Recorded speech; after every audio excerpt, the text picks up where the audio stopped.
कहानी की शुरुआत में हमें एक आइलैंड पर बने जेल को दिखाया जाता है जो चारों तरफ पानी से घिरा हुआ है और इस जेल से आज तक कोई भी कैदी फरार नहीं हो सका क्योंकि इस जेल में ऐसे कैदियों को रखा जाता है जिससे उम्र भर कैद हुई हो। और अब हमें दिखाया जाता है कि इस जेल में कुछ कैदियों को लाया जा रहा है जिनमें से एक कैदी का नाम एडमन है और एडमन को जेल के वार्डन के सामने पेश किया जाता है। तब एडमन जेल के वार्डन से कहता है कि मैं बेगुनाह हूँ, मुझे झूठे इल्जाम में यहाँ लाया गया है।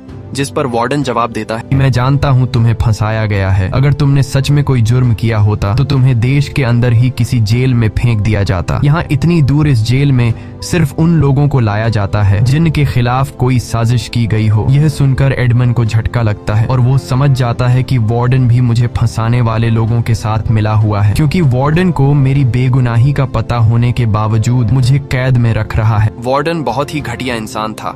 वो पहले एडमन को बुरी तरह से मारता है, फिर उसे जेल के एक सेल में बंद कर देता है। ये सेल काफी छोटा होता है जहाँ पर रोशनी के लिए एक छोटी सी खिड़की और एक लकड़ी का दरवाजा होता है। ये दरवाजा साल में सिर्फ एक बार खुलता था जब वार्डन बिना किसी बात के कैदियों को पीटने के लिए अंदर आता था और अपनी पिटाई से कैदियों को पता चल जाता था कि उनका एक और साल इस जेल में पूरा हो गया है। इसी तरह दिन गुजरते हैं और फिर महीने। एक छोटे से सेल में अकेला रहकर एडमन बहुत ज्यादा परेशान रहने लगता है। उसे कुछ समझ नहीं आ रहा था कि वह अपनी बाकी की जिंदगी इस छोटे से सेल में कैसे गुजारेगा। इसलिए एक दिन वह अपनी इस नर्क जैसी जिंदगी से तंग आकर अपनी जान लेने का फैसला करता है, लेकिन फिर वो ऐसा करने से रुक जाता है क्योंकि एडमन को अपने गॉड पर यकीन था कि एक दिन उसका गॉड उसे इंसाफ देगा। लेकिन धीरे धीरे जब उसे इस जेल में 12 साल हो गए तो गॉड पर से भी उसका यकीन उठता चला गया। एडमन अब पूरी तरह से टूट चुका था क्योंकि वो एक ऐसे गुनाह की सजा काट रहा था जो उसने कभी किया ही नहीं था और उसे लगने लगा कि अब मैं पूरी जिंदगी यहीं बंद रह जाऊंगा। लेकिन फिर एक दिन अचानक उसके कमरे की जमीन नीचे से उठने लगी। यह देखकर एडमन बहुत ज्यादा घबरा जाता है। उसे लगा जैसे कोई भूत उसके सामने आ गया हो। पर थोड़ी देर बाद उसने देखा कि जमीन के नीचे से एक बूढ़ा इंसान बाहर आ रहा है। यह बूढ़ा आदमी अपनी जवानी में इस जेल में आया था, लेकिन पिछले कई सालों से इसी जेल में रहते हुए उसके बाल सफेद हो गए हैं, मगर अभी तक वह इस जेल से आजाद नहीं हो सका। दरअसल ये बूढ़ा आदमी एडमन के नीचे वाले सेल में रहता है और वो पिछले 5 साल से इस जेल से भागने के लिए सुरंग खोद रहा है। मगर आज खुदाई करते हुए जब वो एडमन के सेल से बाहर आया तो उसे पता लगा कि वह गलत डायरेक्शन में सुरंग खोद रहा था। उसके बाद वह बूढ़ा आदमी एडमन के कंधे पर खड़ा होकर ऊपर खिड़की से बाहर खुला आसमान देखता है। आसमान को देखकर वह बूढ़ा आदमी बहुत खुश हो जाता है और वो एडमन से कहता है कि आज पूरे 16 साल बाद मैंने आसमान देखा। उस बूढ़े आदमी के आने से एडमन को एक साथी मिल गया था जिससे अब वो बातें कर सकता था क्योंकि पिछले 12 सालों से इस छोटे से सेल में अकेले रहने की वजह से एडमन की दिमागी हालत खराब होने लगी थी। लेकिन अब एडमन को एक साथी मिल गया था। यहाँ वो बूढ़ा आदमी कहता है कि मैं पिछले 5 सालों से गलत डायरेक्शन में सुरंग खोद रहा था, लेकिन अब आसमान को देखने के बाद मुझे पता चल गया है कि सुरंग किस तरफ खोदना है। और वो बूढ़ा आदमी एडमन से कहता है कि तुमसे मिलने के बाद मेरा काम और भी आसान हो गया है क्योंकि अब हम 2 हो गए हैं और अगर हम दोनों मिलकर सुरंग को खोदेंगे तो हम बहुत जल्द ही यहाँ से निकल जाएंगे। यहाँ वो बूढ़ा आदमी एडमन से कहता है कि अगर तुम मेरे साथ सुरंग खोदने में मेरी मदद करोगे तो बदले में मैं तुम्हें साइंस, मैथमेटिक्स और पढ़ना लिखना सिखा दूंगा। एडमन जो पिछले 12 सालों से अकेले इस छोटे से सेल में रहने की वजह से बहुत ज्यादा बोर हो चुका था, इसलिए वो फौरन उस बूढ़े के साथ सुरंग खोदने के लिए तैयार हो जाता है।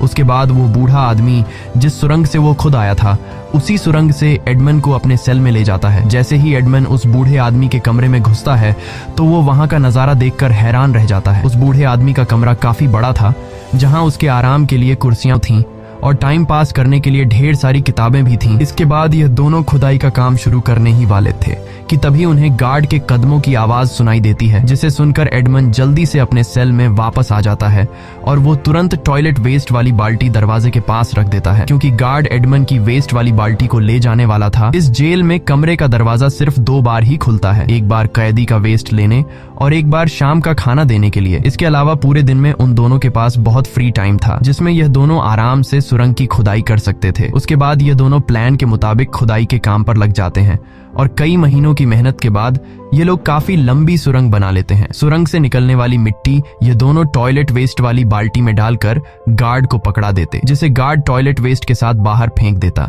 इस तरह से दिन गुजरते हैं और वो बूढ़ा आदमी एडमंड को पढ़ना लिखना सिखाता है। साथ ही साथ वो बूढ़ा आदमी एडमंड को तलवारबाजी की टेक्निक भी बताता है। कुछ महीनों की मेहनत के बाद एडमंड तलवारबाजी में भी काफी माहिर हो जाता है और वो उस बूढ़े आदमी को भी तलवारबाजी में हरा देता है। एक शाम बातचीत के दौरान वो बूढ़ा आदमी एडमंड को बताता है कि मैं पहले नेपोलियन की फौज में था, लेकिन मैंने उनकी फौज छोड़ दी और मैं एक बहुत ही अमीर आदमी स्पार्टा का सेक्रेटरी बन गया। मैंने उस अमीर आदमी स्पार्टा के साथ कई साल तक काम किया और फिर उस अमीर आदमी स्पार्टा की मौत हो गई। लेकिन उस अमीर आदमी के मरने के बाद एक अफवाह फैल गई कि उस अमीर आदमी स्पार्टा ने एक बहुत ही बड़ा खजाना कहीं छुपा कर रखा है और उस खजाने को नेपोलियन नाम का आदमी हासिल करना चाहता था। अब क्योंकि मैं उस अमीर आदमी का सेक्रेटरी था, इसलिए नेपोलियन ने मुझे पकड़ लिया और उस खजाने के बारे में मुझसे पूछताछ करने लगे। लेकिन मैं किसी भी खजाने के बारे में कुछ नहीं जानता था, इसलिए नेपोलियन ने पहले मुझे बहुत मारा और फिर मुझे इस जेल में भेज दिया। ये सुनकर एडमंड को बहुत गुस्सा आया, क्योंकि वो भी नेपोलियन के धोखे की वजह से यहाँ इस जेल में सड़ रहा था। अब यहाँ एडमंड उस बूढ़े आदमी को इस जेल में आने की अपनी स्टोरी बताता है और सीन जाता है फ्लैशबैक में, जहाँ हम एक छोटी सी बोट में कुछ लोगों को देखते हैं और उसी बोट में एडमंड और एडमंड का बचपन का दोस्त फर्नांड भी मौजूद होता है। दरअसल ये सभी एक शिप कंपनी के लिए काम करते हैं और आज उनके शिप के कैप्टन की तबीयत अचानक बिगड़ जाती है, इसलिए एडमंड फैसला करता है कि हम एक बोट के जरिए करीबी आइलैंड पर जाकर शिप के कैप्टन का इलाज करेंगे। कुछ देर बाद ये लोग एक आइलैंड पर पहुंच जाते हैं, लेकिन आइलैंड पर कदम रखते ही उन्हें ब्रिटिश सैनिक पकड़ लेते हैं।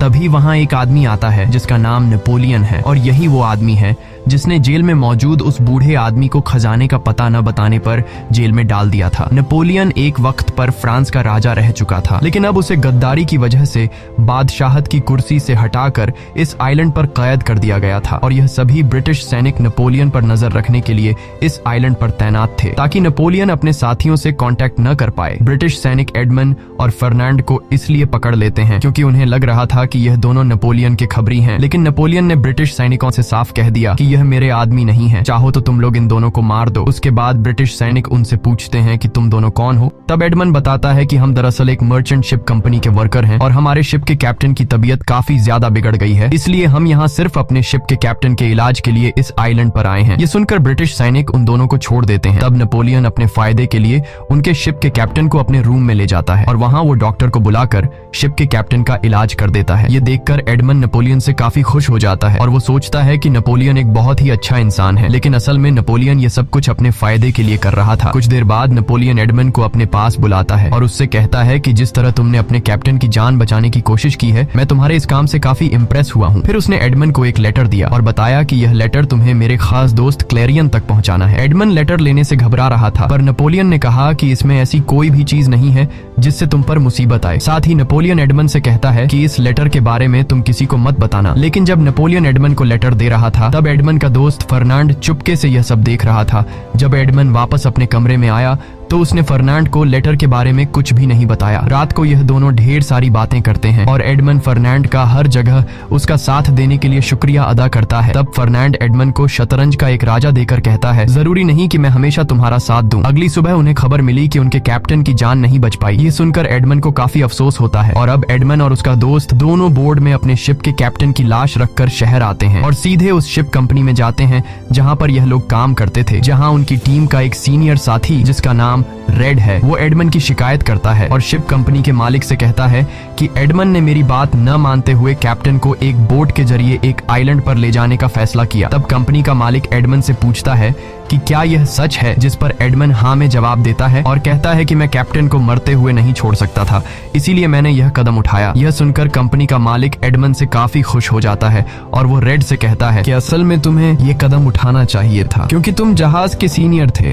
लेकिन तुम जहाज के सीनियर होने के बावजूद भी अपनी जान बचा रहे थे। कंपनी का मालिक एडमंड की ईमानदारी और बहादुरी से खुश होकर एडमंड को जहाज का नया कैप्टन बना देता है, लेकिन वहां मौजूद रेड एडमंड के कैप्टन बनने से खुश नहीं था, क्योंकि कैप्टन की मौत के बाद अगला कैप्टन उसे बनना चाहिए था और रेड गुस्से में वहां से चला जाता है। जहाज का कैप्टन बनने की खुशी में एडमंड सीधे अपनी गर्लफ्रेंड मर्सिडीज के पास जाता है और उसे अपने कैप्टन बनने की बात बताकर शादी के लिए प्रपोज कर देता है। वहीं पर फर्नांड भी मौजूद होता है। ये तीनों बचपन से दोस्त थे और फर्नांड बचपन से ही मर्सिडीज को चाहता था, लेकिन मर्सिडीज सिर्फ एडमंड को ही चाहती थी और यही बात फर्नांड को मन ही मन जलाए जा रही थी। फर्नांड गुस्से में वहां से चला जाता है और सीधे रेड नाम के उस आदमी से मिलता है जो कि अब यह दोनों एडमंड से जलने लगे थे। फर्नांड मर्सिडीज की वजह से और रेड शिप का कैप्टन न बनने की वजह से यहाँ रेड फर्नांड से कहता है कि तुम और एडमंड तो अच्छे दोस्त हो, लेकिन फर्नांड बोलता है नहीं, एडमंड मुझे अपना दोस्त तो समझता है लेकिन वो मुझसे बातें छुपाता है। यहाँ फर्नांड रेड को उस लेटर के बारे में बता देता है जो एडमंड को नेपोलियन ने दिया था। ये सुनकर रेड और फर्नांड दोनों मिलकर एडमंड को फंसाने का प्लान बना लेते हैं। दूसरी तरफ मर्सिडीज और एडमंड जहाज का कैप्टन बनने की खुशी में एंजॉय कर रहे होते हैं, पर तभी कुछ पुलिस वहां आते हैं और एडमंड को पकड़कर मैजिस्ट्रेट विल्फर्ड के पास ले जाते हैं। मैजिस्ट्रेट को पहले से ही पता था कि एडमंड के पास एक लेटर है जो उसे नेपोलियन ने दिया है। मैजिस्ट्रेट ने एडमंड से वही लेटर मांगा। एडमंड ने बिना कुछ छुपाए सब कुछ सच सच बता दिया और वह लेटर भी उसे दे दिया। जब मैजिस्ट्रेट विल्फर्ड ने एडमंड के सामने उस लेटर को पढ़ा तो उसमें नेपोलियन ने अपने एक साथी को ब्रिटिश सैनिकों की सीक्रेट जानकारी दी थी। अगर यह लेटर क्लैरियन नाम के आदमी को मिल जाता तो ब्रिटिश सैनिकों को बहुत बड़ा नुकसान उठाना पड़ता। यह सुनकर एडमंड चौंक गया और उसने कसम खाकर कहा कि मुझे इस बारे में कुछ भी नहीं पता क्योंकि मुझे पढ़ना लिखना नहीं आता है और नेपोलियन ने मुझसे कहा था कि इस लेटर से तुम्हें कोई खतरा नहीं है। विल्फर्ड को एडमंड की बातों में सच्चाई नजर आती है, इसीलिए वो एडमंड को वापस घर जाने के लिए कह देता है। अब एडमंड जैसे ही दरवाजे तक पहुंचकर बाहर निकलने वाला होता है तभी विल्फर्ड एडमंड से पूछता है कि नेपोलियन ने तुम्हें यह लेटर किस नाम के आदमी को देने को कहा था, जिस पर एडमंड बताता है कि नेपोलियन ने मुझसे कहा था कि यह लेटर क्लैरियन नाम का आदमी तुमसे लेने आएगा। ये नाम सुनते ही मैजिस्ट्रेट विल्फर्ड चौंक जाता है और तुरंत उस लेटर को जला देता है। दरअसल क्लैरियन मजिस्ट्रेट विल्फ्रेड का पिता था जो नेपोलियन को सपोर्ट करता था। अगर गवर्नमेंट को पता चल जाता कि मजिस्ट्रेट का पिता नेपोलियन का साथी है तो मैजिस्ट्रेट की नौकरी चली जाती। इसके बाद वो एडमंड से पूछता है कि क्या तुमने इस लेटर के बारे में किसी को बताया है, जिस पर एडमंड जवाब देता है कि नहीं, मैंने इस बारे में किसी को कुछ नहीं बताया। ये सुनकर मैजिस्ट्रेट को सुकून मिलता है और फिर मैजिस्ट्रेट विल्फर्ड एडमंड से कहता है कि मेरी वजह से तुम्हें परेशानी हुई, इसीलिए मैजिस्ट्रेट अपने गार्ड से कहता है कि एडमंड को मेरी बगी से उसके घर तक छोड़ आओ। लेकिन जैसे ही एडमंड बगी में बैठता है अचानक बगी का दरवाजा बाहर से बंद कर दिया जाता है। यह देखकर एडमंड समझ जाता है कि उसे गिरफ्तार कर लिया गया है। वो किसी तरह वहां से भागकर सीधे अपने दोस्त फर्नांड के पास पहुंचता है और उसे नेपोलियन के लेटर की पूरी बात बता देता है, जिस पर फर्नांड जवाब देता है कि मुझे यह बात पहले से पता थी। नेपोलियन जब तुम्हें लेटर दे रहा था तब चुपके से मैंने तुम दोनों को देख लिया था और रात को जब तुम सो गए थे तब मैंने तुम्हारी पॉकेट से वो लेटर निकाल कर पढ़ लिया था। यहाँ फर्नांड एडमंड को यह भी बता देता है कि मैजिस्ट्रेट विल्फर्ड को तुम्हारी कंप्लेंट मैंने ही की थी। ये सुनकर एडमंड पूरी तरह से टूट जाता है क्योंकि वो फर्नांड को अपना जिगरी दोस्त मानता था, लेकिन फर्नांड ने उसे धोखा दिया। अब एडमंड यहाँ से भागना चाहता था क्योंकि उसे पता चल चुका था कि पुलिस यहाँ जल्दी पहुंचने वाली है, लेकिन उसी समय फर्नांड उसे तलवार की नोक पर रोक लेता है। एडमंड भागने की कोशिश करता है लेकिन फर्नांड उसे जाने नहीं देता। कुछ देर बाद वहां पुलिस आ जाती है और एडमंड को पकड़कर आइलैंड वाली जेल में ले जाती है और अब यहाँ कहानी फिर से प्रेजेंट में आ जाती है। अपनी स्टोरी सुनाते हुए एडमंड बहुत ज्यादा इमोशनल हो जाता है, लेकिन यहाँ वो बूढ़ा आदमी एडमंड को तसल्ली देता है और कहता है कि सब कुछ ऊपर वाले पर छोड़ दो। अब यहाँ वो दोनों फिर खुदाई के काम पर लग जाते हैं। एक दिन खुदाई करते हुए उन्हें सुरंग के एंड में पौधों के जड़ें दिखाई देने लगती हैं, जिसे देखकर वो दोनों समझ जाते हैं कि अब वो दोनों बाहर निकलने के काफी करीब हैं। यह बात जानकर दोनों की खुशी का ठिकाना ही नहीं था, लेकिन जल्द ही कुछ ऐसा हुआ कि उनकी खुशी मिट्टी में मिल गई। सुरंग तेजी से हिलने लगी और फिर जोरदार आवाज के साथ बहुत सारे पत्थर और मिट्टी उनके ऊपर गिर पड़े, जिनके नीचे वो बूढ़ा आदमी दब गया। एडमंड जल्दी से उस जगह से पत्थर हटाता है और वो बूढ़े आदमी को बाहर निकालता है, लेकिन एक बहुत भारी पत्थर उस बूढ़े आदमी के पीठ पर गिरने की वजह से वो बूढ़ा आदमी बुरी तरह से घायल हो चुका था और अब वो बूढ़ा आदमी अपनी जिंदगी की आखिरी सांसें ले रहा था। वो मरने से पहले एडमंड से कहता है कि मैंने खजाने के बारे में तुमसे झूठ कहा था, मुझे खजाने के बारे में पता है। वो बूढ़ा आदमी एडमंड को एक नक्शा देकर खजाने की असली जगह बता देता है। मरने से पहले वो बूढ़ा आदमी एडमंड से वादा लेता है कि तुम इस खजाने का हमेशा अच्छाई के लिए इस्तेमाल करोगे। थोड़ी देर बाद ही वो बूढ़ा आदमी मर गया। उस बूढ़े आदमी के मौत से एडमंड काफी ज्यादा उदास हो गया क्योंकि अब एक बार फिर से एडमंड अकेला हो गया था। कुछ देर बाद उस बूढ़े आदमी के सेल के पास एक गार्ड खाना देने आया। वहाँ एडमंड भी मौजूद था। अब पकड़े जाने के डर से एडमंड जल्दी से दीवार के पीछे छुप गया। गार्ड ने दरवाजे के बाहर से आवाज लगाई पर अंदर से कोई जवाब नहीं मिला। जब वो गार्ड चेक करने अंदर आया तो उसने देखा कि वो बूढ़ा आदमी मर चुका है। ये देखकर वो अपने सीनियर को बुलाने के लिए चला गया। अब यहाँ एडमंड को वापस अपने सेल में जाने का मौका मिल गया और वो जल्दी से अपने सेल में चला गया। कुछ देर बाद गार्ड अपने कुछ साथियों के साथ वापस आया और उसने वो बूढ़े आदमी की बॉडी को एक बैग में डाला। इसके बाद गार्ड्स वार्डन को बुलाने चले गए। जैसे ही गार्ड्स वहां से गए, एडमंड चुपचाप कमरे में घुसा और वो बूढ़े आदमी की लाश को देखने लगा। लाश को देखते हुए एडमंड के दिमाग में एक आइडिया आया। उसने सोचा कि इस जेल से तो वैसे भी नहीं निकला जा सकता, तो क्यों ना यहाँ से भागने की कोशिश की जाए। इसके बाद एडमंड जल्दी से वो बूढ़े आदमी की लाश को बैग से निकालकर खुद को उसकी जगह बंद कर देता है। कुछ देर बाद वार्डन अपने आदमियों के साथ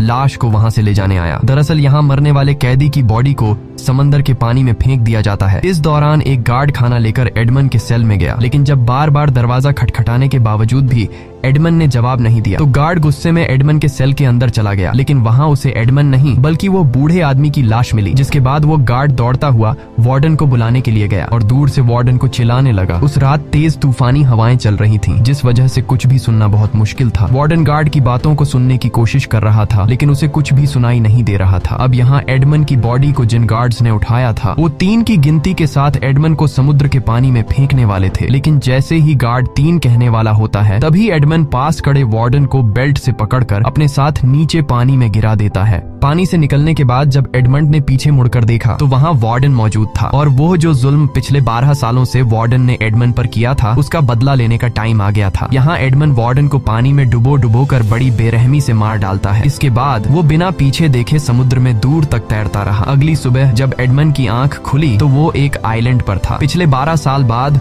खुले आसमान में आजादी की सांस लेने के बाद एडमंड काफी खुश हो जाता है। खुशी के मारे वो पागलों की तरह यहाँ वहाँ भागने लगता है, लेकिन उसकी खुशी कुछ ही देर की मेहमान थी। तभी वो देखता है कि कई सारे लोग उसे देख रहे हैं। दरअसल ये सभी समुद्री लुटेरे थे और ये सभी लुटेरे यहाँ अपने एक साथी को मारने आए होते हैं, जिसने लुटेरों के सरदार को धोखा दिया था। वो लुटेरे एडमंड को पकड़ लेते हैं और लुटेरों का सरदार एडमंड से कहता है कि मैं तुम्हें जिंदा छोड़ दूंगा, लेकिन एक शर्त पर, तुम्हें हमारे एक गद्दार साथी के साथ लड़ना होगा, जिसे हम वैसे भी मारने वाले थे। अगर ये हमारा साथी जेकब तुमसे जीत गया, तो वो हमारी टीम में वापस शामिल हो जाएगा, लेकिन अगर तुम जीत गए तो हम तुम्हें छोड़ देंगे। अब यहाँ एडमंड के पास कोई दूसरा रास्ता नहीं था, क्योंकि अगर वो इनकार करता तो लुटेरे उसे मार देते। इसलिए एडमंड जेकब से लड़ने के लिए मान जाता है। जल्द ही दोनों के बीच मुकाबला शुरू हुआ। जेकब तलवारबाजी में काफी माहिर था, लेकिन एडमंड के सामने वो ज्यादा देर तक टिक नहीं पाया, क्योंकि एडमंड ने यह सारी टेक्निक उस बूढ़े उस्ताद से सीखी थी। आखिर में एडमंड जेकब पर वार करके उसे जमीन पर गिरा देता है, लेकिन एडमंड उसे मारता नहीं और एडमंड लुटेरों के सरदार से कहता है कि हम दोनों तुम्हारे लिए काम करेंगे, इस तरह से तुम्हारी टीम और भी मजबूत हो जाएगी और मैं जेकब की जिम्मेदारी लेता हूँ कि आज के बाद यह तुम्हें कभी धोखा नहीं देगा। एडमंड की बात लुटेरों के सरदार को ठीक लगती है और लुटेरों का सरदार एडमंड की रहमदिली से काफी इम्प्रेस हो जाता है। यहाँ जेकब भी कसम खाता है कि आज के बाद मैं अपनी पूरी जिंदगी तुम्हारी गुलामी करूंगा। इसके बाद ये सभी शिप के जरिए फ्रांस की तरफ निकल पड़ते हैं। रास्ते में लुटेरों का सरदार एडमंड के लंबे बाल और दाढ़ी को देखकर उससे कहता है कि तुम यहाँ कैसे आए और तुम्हारे साथ क्या हुआ है, जिस पर एडमंड उसे अपनी पूरी कहानी सुना देता है। एडमंड की पूरी कहानी सुनने के बाद लुटेरों का सरदार एडमंड की तकलीफ समझ पाता है और एडमंड को आजाद कर देता है ताकि वो अपना बदला ले सके। यहाँ जेकब भी एडमंड के साथ आता है, क्योंकि एडमंड ने उसकी जान बचाई थी। इसके बाद एडमंड सीधे उस कंपनी के मालिक के पास गया, जहाँ आज से 13 साल पहले एडमंड काम करता था, लेकिन 13 साल बाद अंदर जाकर वो देखता है कि सब कुछ बदल चुका है और अब एडमंड भी पूरी तरह से बदल चुका था। इसलिए कंपनी का मालिक भी उसे नहीं पहचान पाता। ये वही कंपनी का मालिक है जिसने 13 साल पहले एडमंड को शिप का कैप्टन बनाया था। यहाँ एडमंड भी इस कंपनी के मालिक को अपना नाम मोंटे क्रिस्टो बताता है और इस कंपनी के मालिक से कहता है कि मैं एडमंड का दोस्त हूँ और मैं एडमंड के फैमिली के बारे में जानना चाहता हूँ। यहाँ वो बूढ़ा आदमी एडमंड से कहता है कि एडमंड को नेपोलियन का साथ देने पर उसे देश का गद्दार माना गया और जब यह खबर एडमंड के पिता को मिली तो एडमंड के पिता ने खुद को फांसी पर चढ़ा दिया। यह सुनकर एडमंड को काफी गहरा सदमा लगा। एडमंड उसे पूछता है कि एडमंड पर देश की गद्दारी का इल्जाम किसने लगाया था, जिस पर वह बूढ़ा आदमी जवाब देता है कि यहाँ के मैजिस्ट्रेट जिसका नाम विल्फ्रेड है। यहाँ एडमंड को यह भी पता चलता है कि एडमंड के जेल जाने के बाद उसकी जो गर्लफ्रेंड थी उसे एडमंड के बचपन के दोस्त फर्नांड ने उससे शादी की। अगली सुबह एडमंड और जेकब एक नाव में बैठकर उस तरफ निकल पड़े जहां मैप में खजाने का निशान बना हुआ था। मैप को फॉलो करते हुए ये दोनों एक आइलैंड पर पहुंच जाते हैं। अब आइलैंड काफी बड़ा था, इसलिए उन्हें खजाना ढूंढने में मुश्किल हो रही थी, लेकिन जब ये लोग आइलैंड के बिल्कुल बीच वाले हिस्से में पहुंचे तो वहां उन्हें एक तालाब दिखाई देता है। और एडमन उस तालाब में कुछ देख लेता है। एडमन जब पानी में जंप मारता है तो उसे वहां पर खजाना मिल जाता है। एडमन ने जैसे ही एक संदूक खोला तो चमचमाता हुआ सोना दिखाई दिया। यह देखकर जेकब खुशी से झूम उठा और उन्होंने जितना हो सके उतना सोना बोट में भर लिया। लेकिन वहां और भी सोने से भरी हुई संदूकें थीं और पूरे खजाने को ले जाने के लिए उन्हें एक बड़े जहाज की जरूरत थी। लेकिन खजाना पाने के बावजूद भी एडमन खुश नहीं था। तब जेकब एडमन से कहता है कि तुम्हें और क्या चाहिए, अब तो तुम दुनिया के सबसे अमीर इंसान बन गए हो। जिस पर एडमन जवाब देता है कि मुझे बदला लेना है, इस दौलत को मैं सिर्फ अपने बदले के लिए इस्तेमाल करूंगा। और यहाँ आता है कहानी में सबसे बड़ा ट्विस्ट। सबसे पहले एडमन अपना नाम बदलता है और अपना नाम रखता है काउंट ऑफ मोंटे क्रिस्टो। इसके बाद एडमन ने एक बड़ा आलीशान घर खरीदा और अपने आप को फ्रांस के एक नए रईस के रूप में सबके सामने पेश किया। साथ ही उसने अपने आसपास के बाकी रईस लोगों को भी अपने शानदार घर में एक पार्टी के लिए बुलाया। एडमन के लाइफस्टाइल को देखकर पूरे फ्रांस में लोग एडमन को जानने लगे। लोग अब एडमन में दिलचस्पी लेने लगे। लेकिन असल में यह सब अपने धोखेबाज दोस्त फर्नांड का ध्यान खींचने के लिए कर रहा था। पर फर्नांड तो इस पार्टी में आया ही नहीं। ये सुनकर एडमन गुस्सा हो जाता है और सबसे पहले एडमन पता लगाता है कि फर्नांड की कमजोरी क्या है। तब एडमन को पता चलता है कि फर्नांड ने बैंक से लोन लिया है। जिसके बाद एडमन अपने आदमियों से कहता है कि इस बैंक को खरीद लो और एडमन को लोन वापस मांगने के लिए प्रेशराइज करो। वहीं हम फर्नांड को देखते हैं। फर्नांड ने मर्सिडीज से शादी तो कर ली थी पर उसे कभी खुशियां नहीं दे सका। फर्नांड हर रोज दूसरी लड़कियों के साथ एंजॉय करता और अपना ज्यादातर टाइम जुए और शराब में बर्बाद करता। वहीं एडमन को जेकब ने खबर दी कि फर्नांड का एक बेटा भी है। ये सुनकर एडमन ने एक तगड़ा प्लान बनाया। एडमन ने अपने लुटेरे साथियों के साथ मिलकर फर्नांड के बेटे को किडनैप करवाया ताकि फिर एडमन खुद मसीहा बनकर उसे बचा सके। और होता भी ऐसा ही है। एडमन फर्नांड के बेटे के पास आता है और उसे किडनैपर्स से छुड़ा लेता है। फर्नांड के बेटे रॉबर्ट को लगा कि एडमन ने उसकी जान बचाई और वह एडमन से काफी खुश हो जाता है। लेकिन असल में यह एडमन का बनाया हुआ चाल था जिसे रॉबर्ट समझ नहीं पाया। रॉबर्ट एडमन का शुक्रिया अदा करता है और एडमन से रिक्वेस्ट करता है कि कुछ दिन बाद मेरा जन्मदिन है, आप उस पार्टी में जरूर आना। यहाँ एडमन पहले तो कुछ नखरे दिखाता है और फिर मान जाता है। इसी पार्टी में रॉबर्ट ने अपने पिता फर्नांड को एडमन से मिलवाया। वो दोनों 13 साल बाद एक दूसरे के आमने सामने थे। एडमन का हुलिया अब इतना बदल गया था कि फर्नांड उसे पहचान नहीं पाया। लेकिन मर्सिडीज ने जैसे ही एडमन को देखा उसे एक अजीब सा एहसास हुआ और वो समझ नहीं पाई कि यह है कौन। पर उसे एडमन का चेहरा जाना पहचाना लग रहा था। यहाँ मर्सिडीज एडमन का शुक्रिया अदा करती है उसके बेटे की जान बचाने के लिए। इसके बाद एडमन फर्नांड से मर्सिडीज के साथ डांस करने की इजाजत मांगता है तो फर्नांड उसे इजाजत दे देता है। डांस करते हुए मर्सिडीज एडमन से कहती है कि मुझे तुम्हारा चेहरा किसी की याद दिलाता है जिससे मैं बहुत ज्यादा प्यार करती थी। तब मोंटे क्रिस्टो यानी कि एडमन उससे पूछता है कि वो आदमी अब कहाँ है। तब मर्सिडीज जवाब देती है कि वो मर चुका है। डांस करने के बाद एडमन अपने काम पर लग जाता है लेकिन मर्सिडीज की नजर एडमन पर होती है और जब एडमन खास तरीके से अपने बालों को घुमाता है तो मर्सिडीज उसे फौरन पहचान लेती है क्योंकि यह एडमन की पुरानी आदत थी। कुछ देर बाद यहाँ मैजिस्ट्रेट विलफोर्ड भी आ जाता है। ये वही आदमी था जिसने नेपोलियन के झूठे इल्जाम में एडमन को जेल भेजा था। एडमन ये जानता था कि फर्नांड को पैसों की सख्त जरूरत है, इसलिए मौके का फायदा उठाते हुए एडमन सीधा फर्नांड और विलफोर्ड के पास जाता है और उन दोनों के सामने बढ़ा चढ़ाकर बोलने लगता है कि मुझे एक जगह बहुत ही बड़ा खजाना मिला है और कल मेरा ढेर सारा सोना जहाज के जरिए आने वाला है। एडमन विलफोर्ड से कहता है कि तुम एक मैजिस्ट्रेट हो और मैं जानता हूँ कि यहाँ की पुलिस तुम्हारे कंट्रोल में है, इसलिए तुम बड़ी आसानी से पुलिस के पकड़े जाने से पहले ही मेरा सोना बचा लोगे। इसके बाद एडमन फर्नांड से कहता है कि सोने को मेरे घर तक पहुँचाने की जिम्मेदारी तुम्हारी है और इस काम के बदले में तुम दोनों को तुम्हारे हिस्से का सोना दे दूंगा। ये सुनकर विलफोर्ड और फर्नांड बहुत खुश हो जाते हैं और ये काम करने के लिए मान जाते हैं। एडमन की बातें सुनने के बाद विलफोर्ड ने फर्नांड के साथ मिलकर एक प्लान बनाया जिसमें वो एडमन का खजाना यहाँ आने से पहले ही लूट लेंगे और फिर सारा सोना हमारा हो जाएगा। यहाँ फर्नांड कहता है कि इस काम को अंजाम देने के लिए एक आदमी है जो हमारी मदद कर सकता है। दरअसल फर्नांड रेड की बात कर रहा था। यह वही रेड है जो आज से 13 साल पहले एडमन के शिप का कैप्टन बनने से खुश नहीं था और अब वही 3 लोग फिर से मिल चुके थे जो 13 साल पहले एडमन को झूठे केस में फंसाकर जेल भेज चुके थे। लेकिन अब उन्हें पता नहीं था कि एडमन ने जानबूझकर उन तीनों को इकट्ठा किया है। पार्टी खत्म होने के बाद मर्सिडीज चुपके से एडमन की घोड़ा गाड़ी में आई और रोते हुए बोली कि मुझे पता है तुम एडमन हो क्योंकि मेरी आंखें धोखा नहीं खा सकती। जिस पर एडमन ने जवाब दिया कि कौन सा एडमन जिसके मरने के 1 महीने बाद तुमने शादी कर ली, मैं वो एडमन नहीं हूँ और वो एडमन अब मर चुका है। दरअसल एडमन आज भी मर्सिडीज से प्यार करता था लेकिन एडमन को डर था कि यह सच इस बदले के प्लान को बिगाड़ ना दे, इसीलिए एडमन मर्सिडीज को अपनी बग्घी से उतार देता है। अगले दिन हम देखते हैं कि रेड ने एडमन का सोने से भरा हुआ जहाज लूट लिया है लेकिन उसे पता नहीं था कि एडमन पुलिस के साथ उसका पहले से ही इंतजार कर रहा है और तभी वहाँ पुलिस आकर रेड को अरेस्ट करने लगती है। अब जैसे ही रेड वहाँ से भागने वाला होता है तब उसके सामने एडमन आ जाता है और एडमन उसके गले में रस्सी का फंदा डाल देता है। रेड को मारने से पहले एडमन उसे अपना चेहरा दिखा देता है ताकि उसे याद तो आ जाए कि वो किस गुनाह के लिए मरा है। अब एडमन का अगला टारगेट था मैजिस्ट्रेट विलफोर्ड, क्योंकि मैजिस्ट्रेट विलफोर्ड के एडमन पर गद्दारी के इल्जाम की वजह से एडमन के पिता ने अपनी जान ले ली थी और साथ ही साथ एडमन को पिछले 13 सालों से जेल में रहना पड़ा। इसके बाद एडमन सीधा मैजिस्ट्रेट विलफोर्ड के पास जाता है और उसे कहता है कि क्या तुमने मुझे पहचाना। तब विलफोर्ड उसे पहचानने से इनकार कर देता है, जिसके बाद एडमन उसे अपनी सारी सच्चाई बताकर कहता है कि मैं एडमन हूँ जिसे तुमने आज से 13 साल पहले एक झूठे केस में फंसाया था।